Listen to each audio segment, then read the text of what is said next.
Let's dive in and have a look at 3 strong and useful Town Hall 12 attacks. With the addition of new hero equipment, these strategies have become even more potent and versatile. We'll explore the pros and the cons of 3 popular attack strategies: the Dragon Attack, Witch Zap Attack, and the lightning fast farming strategy with the sneaky Goblins.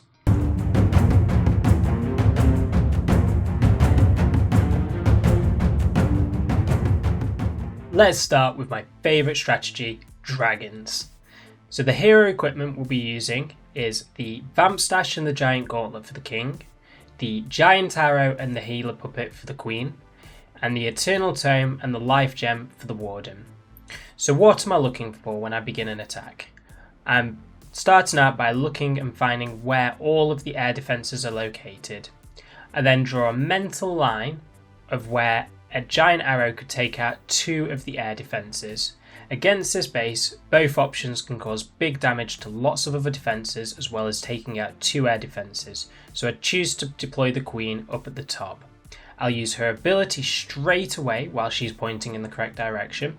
I then place down my War Wrecker and use 2 dragons either side to help with funneling. After this, I deploy all the rest of my dragons, the balloons and the remaining heroes. I then use 1 earthquake and 2 lightning spells on the closest air defense. Then I use 1 earthquake and 2 lightning spells on the air sweeper. I then use the warden ability and rage into the core. After this, I'm just sort of following where my units are going and seeing what they're doing, and I will use a haste over a clump of dragons. And follow that with a freeze on the Town Hall and Expo. Again, I'm then just following where the troops are going, and I'll use my final rage on the clump of dragons again, and a freeze on the air defense and Town Hall. With the earthquake and lightning spells, these can be done before you deploy the Queen to give you less things to do while you're attacking. You can also use a log launcher instead of the War Wrecker, and if you may have noticed, my War Wrecker died quite early, so you can use your Warden ability a little bit earlier on this just to make sure that your War Wrecker or log launcher stays alive as long as possible to get as deep into the base as you can, because that will help with pathing for the heroes into the core. One advantage for this attack is that it can be used against both Town Hall 12 and Town Hall 13s.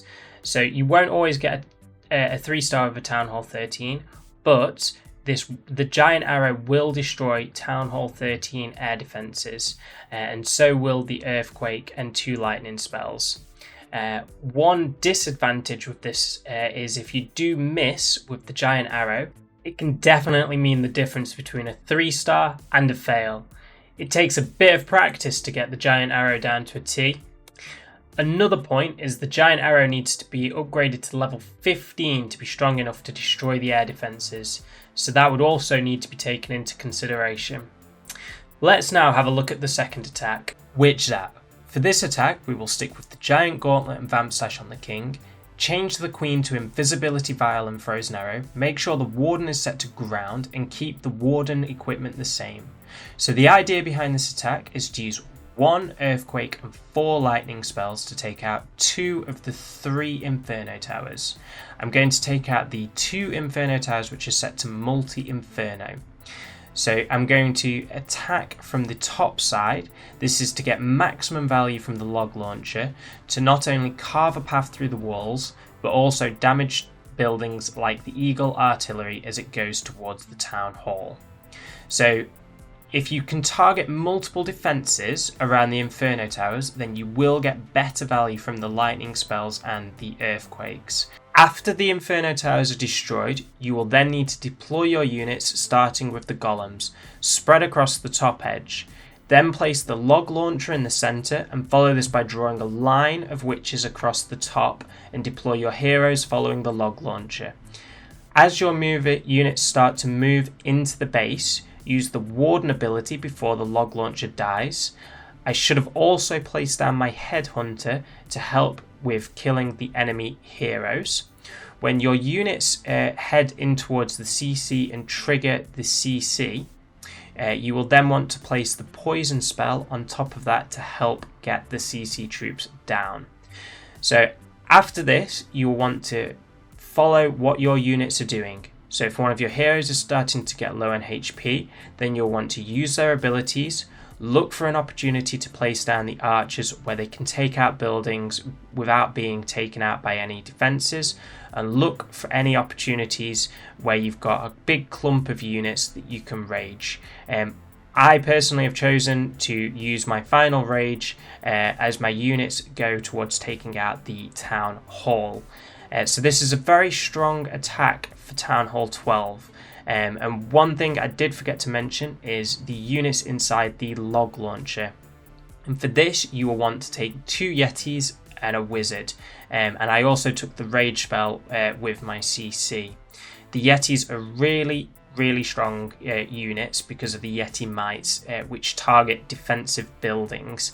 And when the Yeti dies, he will also spawn a lot more Yeti mites, which will then go and destroy enemy defenses. And if you are enjoying this content, if you could drop this video a like and hit that subscribe button, I would greatly appreciate it. So for this strategy, there is one disadvantage, and that is you cannot use this strategy against a Town Hall 13 base. And you can't use it because 1 earthquake spell and 4 lightning spells are not strong enough to destroy a Town Hall 13 Inferno Tower. Well, not as a Town Hall 12 anyway. So we're going to now step in and have a look at the next attack. Sneaky Goblins. I've also coupled the Sneaky Goblins with 8 super wall breakers. I'm taking 2 jump spells, 2 freeze spells, a rage spell, and 2 poison spells. The poison spells can be used to kill skeleton traps or CC troops. Jump spells can be used to help heroes get into the core of a base, and freeze and rage spells are just a good addition. So what sort of base am I looking for? I'm looking to hit a base with big resources.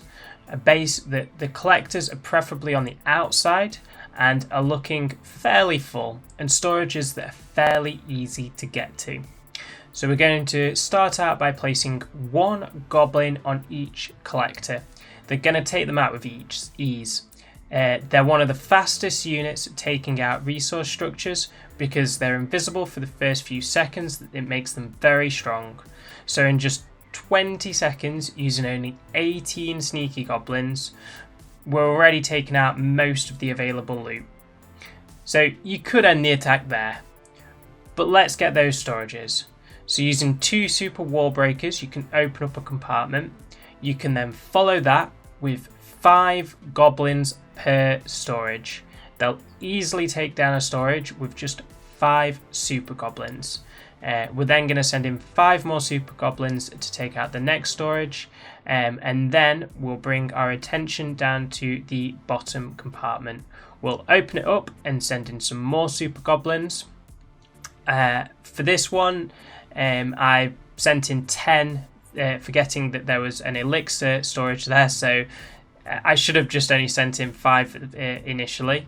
But what we're going to do is we're going to send in the heroes just to clear up those last couple of storages in that compartment.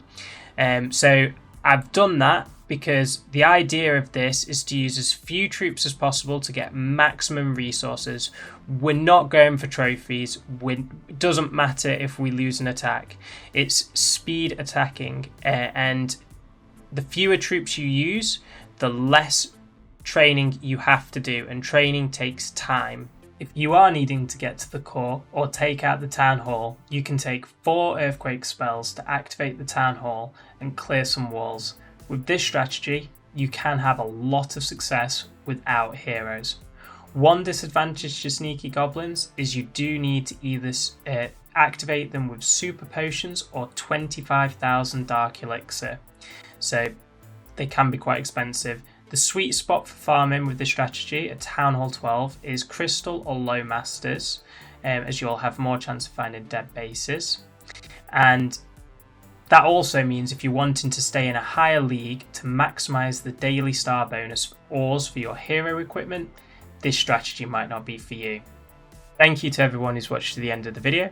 All of the army compositions are linked in the description, and if you enjoyed the content, if you could drop me a like and hit that subscribe button, I'd really appreciate it. I look forward to seeing you in the next video.